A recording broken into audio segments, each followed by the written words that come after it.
A realidade é o estado real, verdadeiro, permanente, duradouro, atual, de um ente.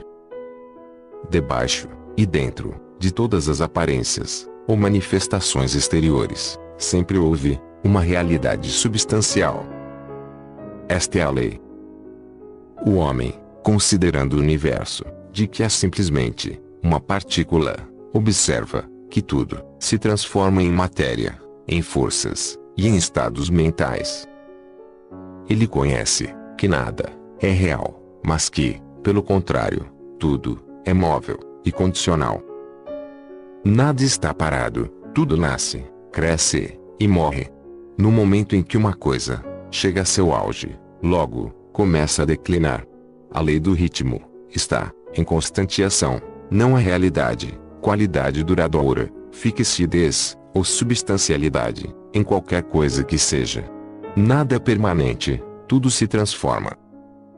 O homem que observa as leis do universo vê que todas as coisas evoluem de outras coisas e resolvem-se em outras.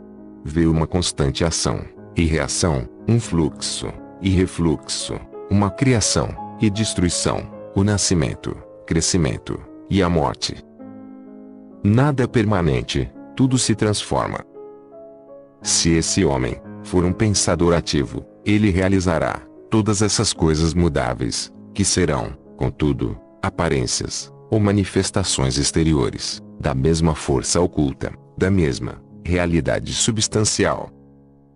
Todos os pensadores, de todos os países e todas as épocas, compreenderam a necessidade de ser admitida a existência desta realidade substancial. Todas as filosofias, dignas deste nome, acham-se baseadas nesta opinião. Os homens deram a esta realidade substancial muitas denominações. Muitos designaram-na sob o termo divindade, sob diversos títulos. Outros chamaram-na a eterna e infinita energia. Outros ainda deram-lhe simplesmente o nome de matéria. Mas todos reconheceram a sua existência. Isto é evidente por si mesmo, não é necessário argumentos. Nestas lições, seguiremos o exemplo de muitos grandes pensadores, antigos e modernos, os mestres hermetistas, e designaremos esta força oculta, esta realidade substancial, sob o nome de o todo, termo que consideramos como o mais compreensível dos diversos termos empregados pelo homem para designar aquele que excede todos os nomes e todos os termos. Aceitamos e ensinamos as ideias dos grandes pensadores herméticos de todos os tempos, assim como as destas almas iluminadas que galgaram elevados planos de existência e que afirmam a natureza íntima do todo ser incognoscível. Isto é assim que ninguém pode compreender pelo próprio todo, pela natureza e a existência íntima dele. Os hermetistas pensam e ensinam que o todo, em si mesmo, é e será sempre incognoscível. Eles consideram todas as teorias, conjecturas e especulações dos teólogos e metafísicos a respeito da natureza íntima do todo como esforços infantis das mentes finitas para compreender o segredo do infinito. Tais esforços sempre desviaram e desviarão da verdadeira natureza do seu fim. Uma pessoa que prossegue em tais investigações vai, de circuito em circuito, no labirinto do pensamento, prejudicar o seu são raciocínio, a sua ação e a sua conduta, até ficar totalmente inutilizada para o trabalho da vida. É como o esquilo que furiosamente corre dentro da redondeza da sua gaiola, caminhando sempre, sem nunca chegar em parte alguma, e parando só quando se assusta. Enfim, um prisioneiro. Porém, são ainda mais presunçosos os que atribuem ao todo a personalidade, as qualidades e propriedades, características e atributos deles mesmos, e querem que o todo tenha emoções, sensações e outras características humanas que estão abaixo das pequenas qualidades do gênero humano, tais como a inveja, o desejo de lisonjas e louvores, desejo de oferendas e adorações, e todos os outros atributos que sobrevivem desde a infância da raça. Tais ideias não são dignas de pessoas maduras e vão sendo rapidamente abandonadas. Vem a propósito dizer aqui que fazemos distinção entre a religião e a teologia, entre a filosofia e a metafísica. A religião, para nós, é a realização institucional da existência do todo e sua relação para com ele, ao passo que a teologia representa o esforço do homem em atribuir-lhe personalidade, qualidades e características às teorias a respeito dos seus negócios, planos, desejos e vontades, e as apropriações de tudo isso para o ofício de mediadores entre o todo e o povo. A filosofia é, para nós, a investigação, de acordo com o conhecimento das coisas conhecíveis e concebíveis, ao passo que a metafísica é o intento de levar a investigação às regiões incognoscíveis e inconcebíveis, e além dos seus limites, com a mesma tendência que a teologia.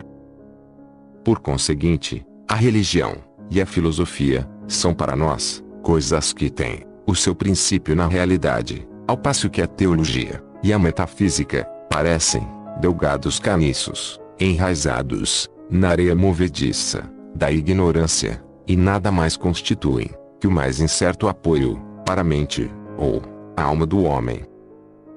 Não insistiremos com os estudantes que aceitam estas definições. Só mencionamo-las para mostrar a posição em que nos colocamos neste assunto. Seja como for, falaremos muito pouco sobre a teologia e a metafísica. Mas, conquanto a natureza essencial do todo seja incognoscível, existem certas verdades conexas com a sua existência que a mente humana foi obrigada a aceitar. E o exame destas verdades forma um assunto próprio para investigações, mormente, quando elas concordam com o testemunho do iluminado nos planos superiores. Nós vos convidamos a fazer estas investigações. Aquele que é a verdade fundamental, a realidade substancial, está fora de uma verdadeira denominação, mas o sábio chama-o o todo. Na sua essência, o todo é incognoscível. Mas os testemunhos da razão devem ser hospitaleiramente recebidos e tratados com respeito. A razão humana, cujos testemunhos devemos aceitar ao raciocinar sobre alguma coisa, nos diz o seguinte a respeito do todo, mas sem pretender levantar o véu do incognoscível. 1. O todo é tudo o que é real. Nada pode existir fora do todo, porque do contrário, o todo não seria mais o todo. 2. O todo é infinito, porque não há quem defina, restrinja e limite. O todo é infinito no tempo, ou eterno. Existiu sempre, sem cessar. Porque nada há que o pudesse criar, e se ele não tivesse existido, não podia existir agora. Existirá perpetuamente, porque não há quem o destrua, e ele não pode deixar de existir, porque aquilo que é alguma coisa não pode ficar sendo nada. É infinito no espaço. Está em toda parte, porque não há lugar fora do todo. É contínuo no espaço, sem cessação, separação ou interrupção, porque nada há que separe, divida ou interrompa a sua continuidade, e nada há para encher lacunas. É infinito, ou absoluto, em poder, porque não há nada para limitá-lo, restringi-lo ou acondicioná-lo. Não está sujeito a nenhum outro poder, porque não há outro poder. 3. O todo é imutável, ou não está sujeito a ser mudado na sua natureza real. Nada há que possa operar mudanças nele, nada há em que possa ser mudado, nem nada que tenha sido mudado. Não pode ser aumentado, nem diminuído, nem ficar maior ou menor, seja qual for o motivo. Ele sempre foi, e sempre será, tal como é agora. O todo. Nada houve, nada há, e nada haverá, em que ele possa ser mudado. Todos sendo infinito, absoluto, eterno e imutável, segue-se que tudo que é finito, passageiro, condicional, imutável, não é o todo. E como não há nada real fora do todo, todas as coisas finitas não são reais. Não deveis ficar admirados e espantados das nossas palavras. Não queremos levar-vos à ciência cristã, fundada sobre a parte inferior da filosofia hermética. Há uma reconciliação para o aparente estado contraditório atual do assunto. Tende paciência, que nós trataremos deste assunto em seu tempo. Vemos, ao redor de nós, que aquilo que se chama matéria constitui o princípio de todas as formas. É o todo, simplesmente matéria? Absolutamente não. A matéria não pode manifestar a vida, ou a mente, e como a vida e a mente são manifestadas no universo, porque nada é superior à sua própria origem, nada se manifesta como efeito que não esteja na causa. Nada evolui como consequente que não tenha evoluído como antecedente. Quando a ciência moderna nos diz que não há, realmente, outra coisa, senão matéria, devemos saber que aquilo que ela chama matéria é simplesmente uma energia ou força interrompida, isto é, uma energia ou força com poucos graus de vibração. Disse um recente escritor, a matéria obscureceu-se no mistério. Mesmo a ciência materialista já abandonou a teoria da matéria e agora se apoia sobre a base da energia. Então, o todo é simplesmente energia ou força. Não é energia ou força, como os materialistas empregam estes termos, porque a energia e força deles são coisas cegas e mecânicas, privadas de vida ou de mente. A vida ou a mente não pode evoluir da energia ou força cega, pela razão dada acima, que nada é superior à sua própria origem, nada evolui que não tenha evoluído, nada se manifesta como efeito que não tenha a sua causa. E assim, o todo não pode ser simplesmente energia ou força, porque, se assim fosse, não teriam existência a vida e a mente, e nós sabemos muito bem que elas existem, porque somos nós os que temos vida e que empregamos a mente para considerar esta questão, assim como os que pretendem que a energia ou força é tudo. Que é, pois, que sabemos existir no universo, que é superior à matéria ou energia. A vida e a mente. A vida e a mente, em todos os seus diversos graus de desenvolvimento. Então, perguntais, quereis dizer que o todo é vida e mente? Sim e não. É a nossa resposta. Se entendeis a vida e a mente, como nós, pobres mortais, conhecemo-las, diremos, não. O todo não é isto. Mas, que natureza de vida e de mente quereis significar? Direis vós. A resposta é: a mente vivente, muito acima do que os mortais conhecem. Por essas palavras, como a vida e a mente são superiores às forças mecânicas ou à matéria, a infinita mente é muito superior em comparação à vida e à mente finita. Queremos exprimir o que as almas iluminadas significam ao pronunciarem reverentemente a palavra espírito. O todo é a infinitamente vivente. O iluminado chama-a espírito. Capítulo 5. O universo mental. O universo é mental. Ele está dentro da mente do todo. O todo é espírito. Mas, o que é espírito? Esta pergunta não pode ser respondida porque a sua definição seria praticamente a do todo, que não pode ser explicado, nem definido. Espírito é um simples nome que os homens dão às suas mais elevadas concepções da infinitamente vivente. Esta palavra significa a essência real. Significa a mente vivente, tão superior à vida e à mente, tais como as conhecemos, quanto estas últimas são superiores à energia mecânica e à matéria. O espírito é superior ao nosso entendimento, e só empregamos este termo para podermos falar do todo.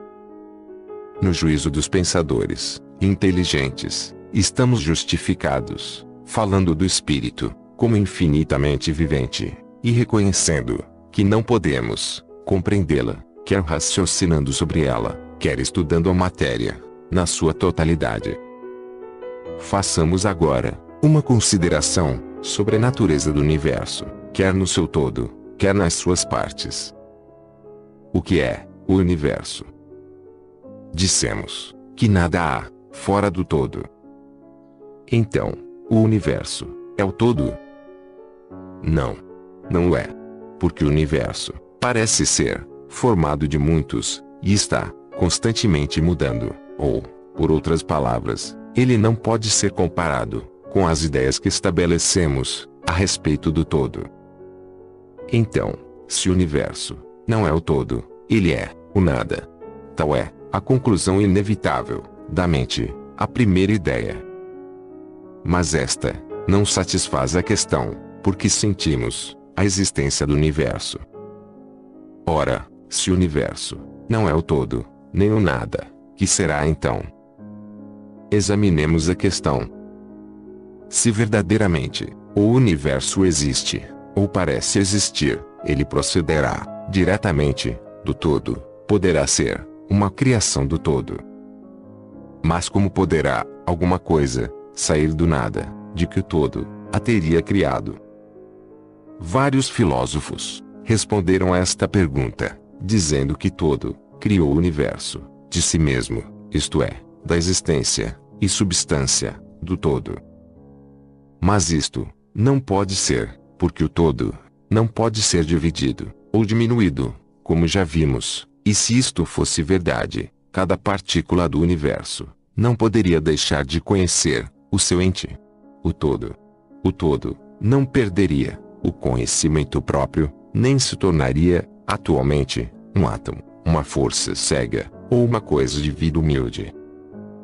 Com efeito, alguns homens, julgando que o todo é exatamente tudo, e reconhecendo também que eles, os homens, existem, aventuraram-se a concluir que eles eram idênticos ao todo, e atroaram os ares com os seus clamores de "Eu sou Deus", para divertimento da multidão e sorriso dos sábios.